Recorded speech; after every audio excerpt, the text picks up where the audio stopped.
Hey guys, it's Scared7 from Scared Productions, and today I'm going to teach you guys this really cool trick called a boneless backside shuvit.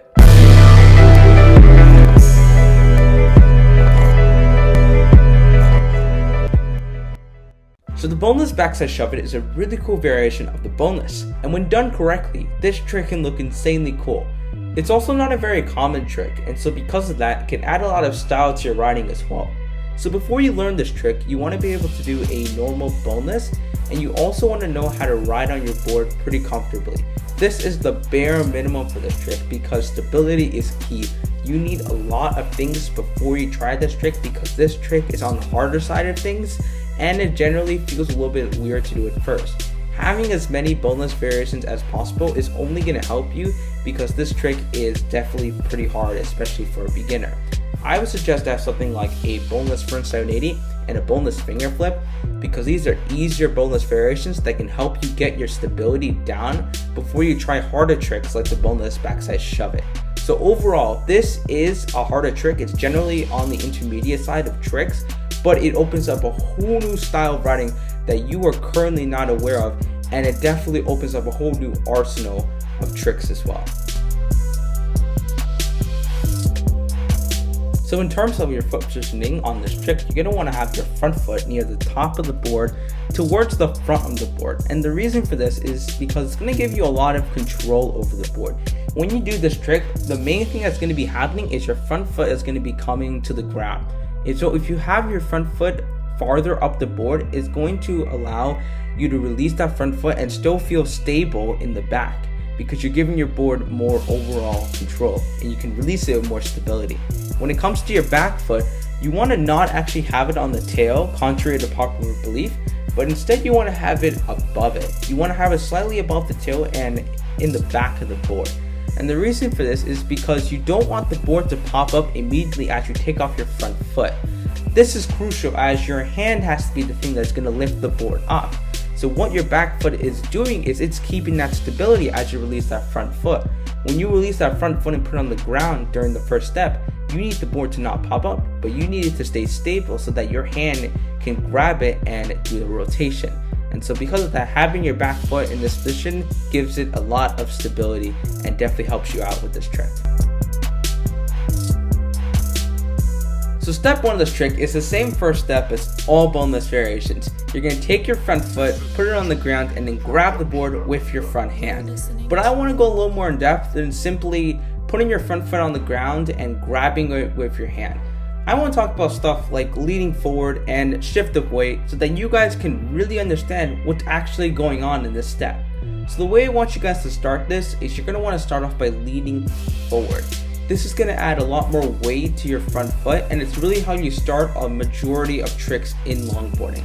So once you have all your weight on that front foot, the way you're going to actually start this trick is you're going to release the weight off your front foot. You're going to take that front foot that you have currently on the board and you're going to put it on the ground. And since you're releasing all the weight that you built up on your front foot, that weight is going to transfer to your back foot. But the board is not going to pop up. Instead, the board is just going to be completely stable because your back foot is not on the tail. It's right above it. Now that the board is completely stable and your back foot is on it, you can start to initiate the grab without any concern that the board is going to go in random directions. The way you're going to start the grab is you're going to grab the board with your front hand. Now, if you're regular, you want to grab the board with your left hand. And if you're goofy, you're going to want to grab it with your right hand. This might be a little bit weird because typically we do it the opposite way around with almost all boneless variations, but this boneless variation is kind of an exception. So you want to take that front hand and you want to grab it by the heel side. Now, the heel side is really the side in which your heels are on. So there are two sides of your board, right? There is your toe side, which is where your toes are, and there's your heel side, which is where your heels are. You want to grab it by the heel side. And now that you've grabbed the board by the heel side with your front hand, that is essentially the first step. Now, it might feel a little bit weird at first because you're trying to do a lot of weird things at once. You're grabbing the board on the same side as you're taking off your front foot, and you're grabbing it with a weird hand. But as long as you can kind of get that step into your head, that weird motion of grabbing it with that opposite hand and grabbing it on the heel side, That essentially is the first step, and it's weird, but you guys can definitely get it. So the second step of this trick is definitely the hardest and most weird step of the entire trick. There is just a lot of really weird motions in the second step that you wouldn't typically do in a boneless variation. And because of that, it often messes people up. And so because of that, I want to go really far in depth with this step so that you guys can really understand what is actually going on in this step. And the way I want you guys to start this second step is a continuation of step 1. In step 1, you had your front foot on the ground, your back foot was on the board, and your front hand was grabbing the board. That's basically how we ended step 1.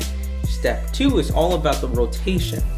Now that your front hand is on the board, you want to start to actually initiate the rotation.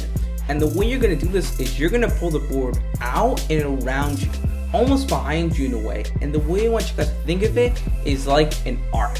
If you think of it like an arc, you're going to really be able to imagine the actual rotation of bringing it out and around you, because that's really what an arc is kind of like. That really helped me imagine what this trick was actually like. It helped me visualize what's actually going on. So if you guys think of it like an arc, you will be able to visualize this trick, which is a huge part of it. Now the other thing you guys want to make sure that you do is you want to actually make sure to lift up the board. If you don't lift up the board, if you just keep the board on the ground and you do the rotation, you won't be able to do the rotation. You have to lift the board up, because that's the only way you're going to be able to actually do the full 180-degree rotation, and it's the only way you're going to actually be able to get any height with the trick. So that's another key part. You want to make sure to lift up the board along with pulling it out and around. Now the last thing you really want to keep in mind is your back foot. When you're doing this trick, your back foot was originally just hammered to the board. It was keeping it stable. But now that you're doing the rotation, you have to lift your back foot up, because if you keep your back foot on the board is not going to be able to do the rotation, right? So you have to lift your back foot up slightly. But you don't just want to put it on the ground. You want to lift it up ever so slightly so that the back foot can track the board and make sure it doesn't go primo or land in any sort of weird way. But you don't want the backboard to obstruct the rotation of the trick. So the way I want you guys to think about this is your back foot is going to be following the board as the board does this rotation. The back foot is going to be your safety net. And so that's basically the role of the back foot. Whatever you do, do not leave it hammered on the board. Those are the 3 main parts of this trick, and the last thing is that you want to make sure you continue the rotation until it completes its 180-degree rotation. That basically means, by the way, that the board turns completely around. That is essentially the second step of this trick. I know it was confusing. You may have to rewatch it once or twice, but it definitely is the main portion of the trick. So the third step of this trick is the final step of the trick. It's really when the trick has been completed. It's when the board completes its rotation, you let go of it, jump on, and ride away smooth. And the way you're going to do this is the board has now completed its rotation. You're going to let go of it, but you don't want it to just be in free fall, right? You want to take that back foot that has been following the board all this time, and once you let go of it, you want your back foot to catch the board and keep it stable. By keeping the board stable, it's going to allow you to feel confident by jumping off your front foot and allowing your front foot to come to the board. Now that your front foot and your back foot are on the board, you can start to bring the board onto the ground, bend your knees, and ride away smooth. Keep in mind that the faster you do this, the cooler it's going to look. So if you take a while to put your front foot on, it's not a bad thing. You're still doing the trick, but the faster you do it, the cooler it's definitely going to look. So there are 2 main common errors that I can see with this trick. The first is a missing rotation. Now there are 2 different types of missing rotations that are pretty common. The first is not being able to do the rotation at all. I see this the most. Because your back foot is mainly on the board for the majority of the trick, a lot of people just don't take it off, and that prevents them from actually doing the rotation. So you want to go back to the second step and emphasize the part of your back foot coming off the board. If your back foot does not come off the board, you are not going to be able to do the trick. Let me repeat that. If your back foot does not come off the board, you cannot do the trick. You have to lift your back foot off. that is the main reason why the rotation just does not happen for the majority of people. So you have to make sure you emphasize that your back foot has to come off the ground.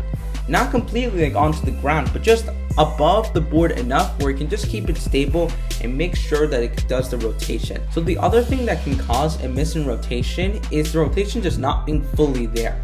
And this goes back to the first step. If you don't have a stable foot positioning and if you don't have a stable execution of the first step, that being your front foot coming to the ground and your back foot keeping the board stable, it's going to be hard for you to control the rotation of the trick. This trick is all based on stability, and so every step kind of builds on each other. It's like a tower, right? If you don't have a stable base, you're not going to be able to build the rest of the tower. You need a really stable foot positioning and a really stable first step so that the rotation can be able to happen. And so I think that if you're having trouble controlling your actual rotation, go back to the first step and try to do it as slowly as possible and really emphasize being able to have the board be stable, because that will definitely help you with the rotation.